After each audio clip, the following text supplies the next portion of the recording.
Welcome to our channel. Today we how to uninstall Security Onion web interface after testing, complete guide step by step clearly. To uninstall the Security Onion web interface, start by accessing your terminal.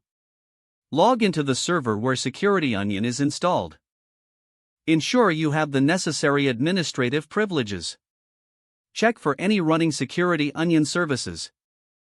You can stop these services by using the command sudo system stop Security Onion.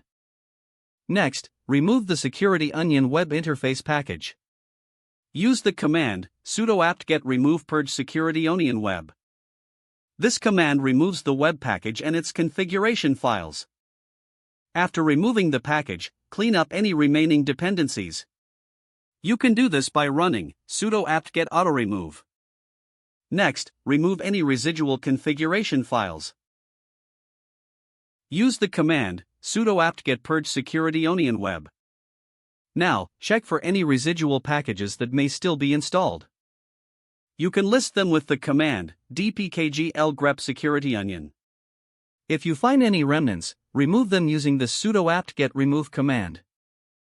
Next, delete any user-specific configuration files. These files are typically located in the /etc/securityonion/ directory. Be cautious while doing this to avoid deleting other important configurations. Once you have cleared these files, it's time to clean the apt cache. Run the command sudo apt-get clean. This will free up disk space used by unnecessary cached files. Finally, restart your server to ensure all changes take effect. Upon reboot, verify that the Security Onion web interface is completely uninstalled. Check the web URL to confirm that it is no longer accessible. Your system should now be free of the Security Onion web interface. If the page does not load, refresh the browser or try again in a private or incognito window.